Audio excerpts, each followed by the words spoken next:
xây tương thân tình trong đạo Phật, tùy khác màu nhưng một tôn sư. Hôm nay đây cùng nhau họp mặt, quyết noi theo đường Phật giáo Hoàng Dương. Rất cảm ơn quý vị đã giữ làn sóng của đài. Quý vị đang theo dõi chương trình Sống đời sống Phật được thu hình trên băng tần 57.8 Galaxy 19 đài IBC, và giờ đây Nhật Tường kính mời quý vị tiếp tục theo dõi chương trình. Giờ Phật, giờ chúng con cung thỉnh thầy tiếp tục ban bố cho chúng con bài pháp. Being mindful, when I talked about earlier, being mindful of when you're doing all your actions, you're in line with the precepts. Now, when you're in line with the precepts means that you are working in favor of the laws of cause and effect. Remember the laws of cause and effect, what I talked about before in the early episodes, saying that every action carry with it almost the same reaction.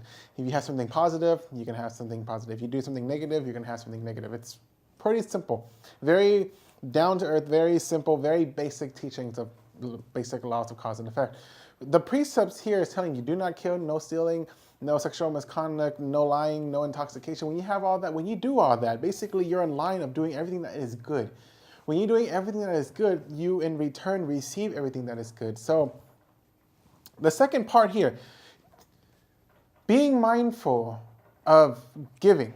Now, remember that the reason why we're here is part of the three poisons. Three poisons, greed, anger, and delusion. Greed plays a major part. You're never ever satisfied.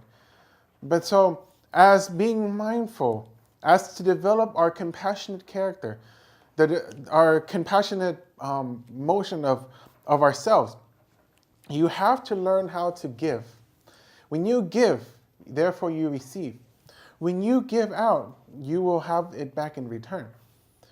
Giving here means that you're in a position to always give back, because, listen to this, I've read in an article that if right now you're living in a house, in a room or an apartment, when inside the house or the apartment has a refrigerator, if you open your refrigerator and you have food inside the fridge, did you know that you're better off than 73% of the people around the world? Listen to that again. If you live in a house or an apartment, basically if you have shelter over your head, and within this shelter of a house or an apartment, you have a refrigerator, and inside this refrigerator you have food, you're better off than 73% of the people around the world.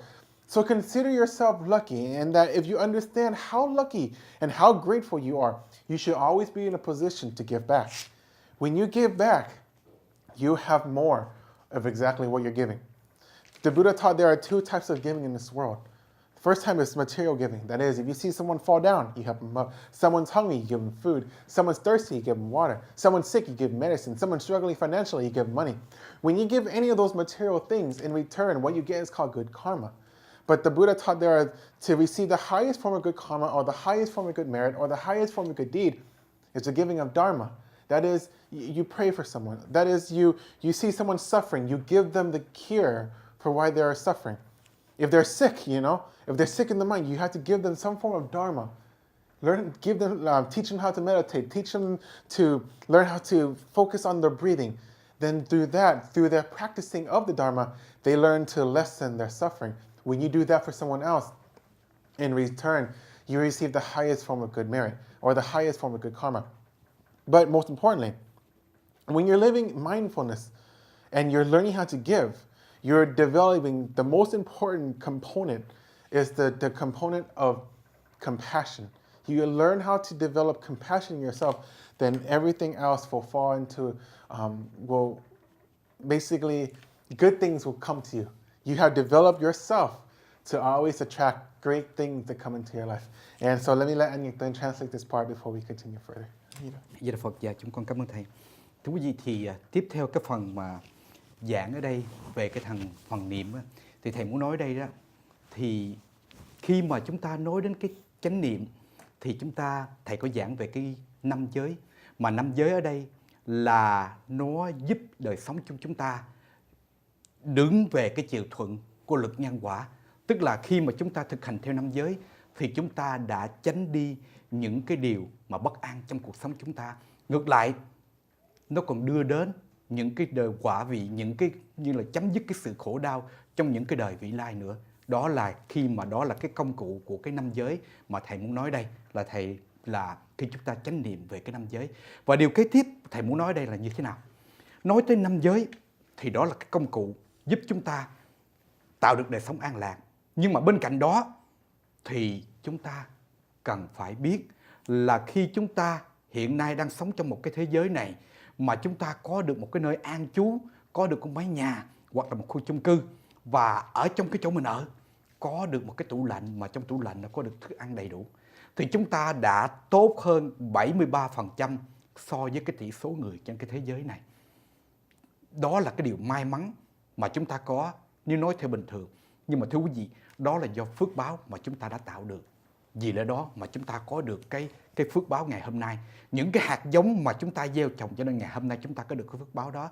Mà muốn được cái phước báo đó tiếp tục ở bên cạnh chúng ta thì chúng ta cần phải làm phước, là chúng ta cần phải bố thí.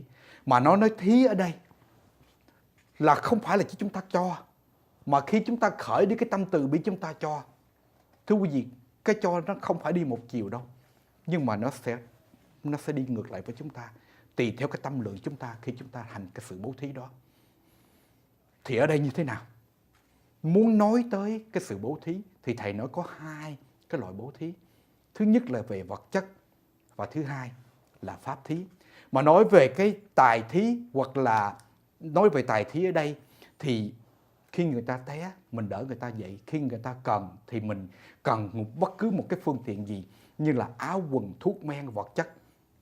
Những thứ gì mà mình có thể giúp được ở nơi cái khả năng của mình đều giúp để cho đời sống của người ta bớt đi cái sự đau khổ.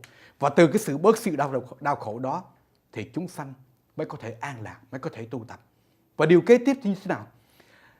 Cái bố thí cao thượng nhất mà Đức Phật dạy là cái bố thí mà giúp con người thoát khỏi cảnh khổ.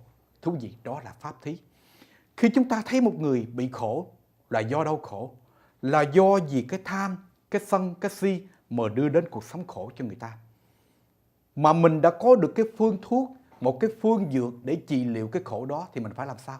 Mình phải nên cho, mình phải nên bố thí, là thí pháp. Thú vị, khi chúng ta thí pháp thì chúng ta đem tất cả những cái lời dạy của Đức Phật mà đưa cho cái người đó. Để chi? Để người ta áp dụng, để người ta không còn cái sự đau khổ đó. Khi không còn sự đau khổ tức là tham sân si đã được chuyển hóa. Mà tham sân si đã được chuyển hóa tức là phước báo của một người thọ nhận và một người cho nó điều bất khả tư nghị. Thú vị, thì vì lẽ đó mà cho nên ở đây thầy muốn nhắc rằng là khi qua cái sự thực hành bố thí đó, một điều mà chúng ta không lưu ý tới nhưng mà chúng ta đã phát sinh lên là cái tâm từ bi. Và khi mà tâm từ bi chúng ta nảy nở lên thì tất cả mọi thứ chung quanh trong cuộc sống chúng ta nó đều chuyển hóa một cách kỳ diệu. Cho nên thí pháp là một cái phương pháp thí rất là cao thượng mà tất cả chúng ta cần phải có. Và qua cái sự thí pháp đó thì tâm từ bi chúng ta sẽ phát sinh. Mà tâm từ bi sẽ phát sinh thì thí pháp càng được hăng say. Đó là lời dạy của thầy. A Di Đà Phật. Và chúng con cung thỉnh thầy, khoảng chừng còn rất tiếc là cái thời gian này nó rất là giới hạn, mới đây mà còn có 2 phút thì thôi thầy có thể mà chia sẻ gửi đến cho khán giả những điều gì thầy gửi đến để mời mình tiếp tục chương trình kỳ tới. Yeah. Since we are very, very pressed on time, I just want to develop more about the mindfulness of generosity. That everything that you're experiencing, let's say, for example, you're experiencing sadness or depression. One of the best ways for you to overcome sadness or depression is that you learn how to give back to those that you see with less fortune. No matter how bad your circumstance may be, there's someone out there in the world who has it worse. One day I'll share with you the reason how I got these beads. Now, the lady that gave them to me had no hands.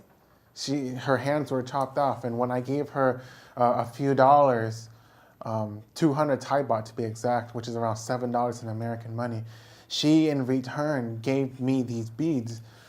Even though she has no hands, she has no home, she basically is homeless, she still has a heart to give me something back. And so when she gave me that and I gave her, we had a moment together where it was just, I saw in her eyes that she was happy. Even though she doesn't have anything, she's still happy. So if you want to overcome any depression in your life right now, learn to give back and be more generous, and you'll change that in your life almost instantly. And by doing that, you'll live a life of happiness. And so let me let Anh translate this part before we end the show. Vậy là Phật, và chúng con cảm ơn Thầy. Vậy là Phật, thì Thầy nói đây là một trong những cách mà chúng ta vượt qua những cái sự buồn bã, những cái sự mà buồn trong cuộc sống của chúng mình, là chúng ta cần phải có cái tâm rộng lượng. Phát khởi đi cái tâm rộng lượng để chúng ta cho.